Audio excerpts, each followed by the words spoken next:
Hello guys and welcome back to our channel. In today's tutorial, I'm going to show you how to use the AI for meetings in Google Notes, Goodnotes in 2026. Taking notes during a meeting can be overwhelming, but Goodnotes AI can help you stay organized and focused. And in today's video, I'll show you how to use AI for meetings. Now before we start, a quick guide on how to download the Goodnotes application.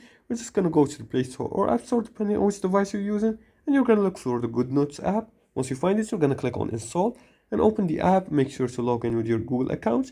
Then you can use the app.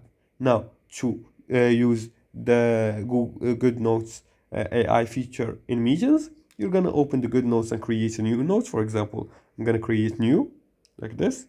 I'm gonna click and choose create a new notebook, like this. Let's click on new notebook. Let's delete someone. So as you can see, the notebook has reached the limit.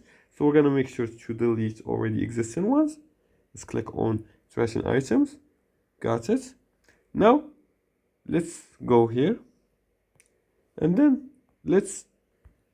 now you're gonna delete them from the trash bin so you can have more storage. After that, you're gonna start writing keynotes in the new notebook. For example, I'm gonna click on notebook here. I'm gonna select a blank page and I'm gonna click create.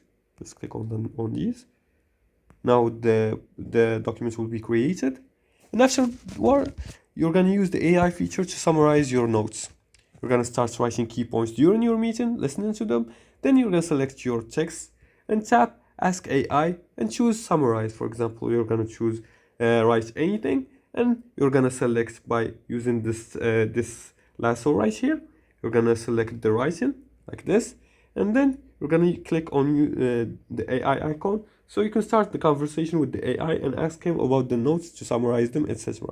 Now, Goodnotes AI makes meetings notes faster and more efficient. And if you like this video and found this helpful, please like and subscribe and leave a comment below the video if you have further more questions about this topic.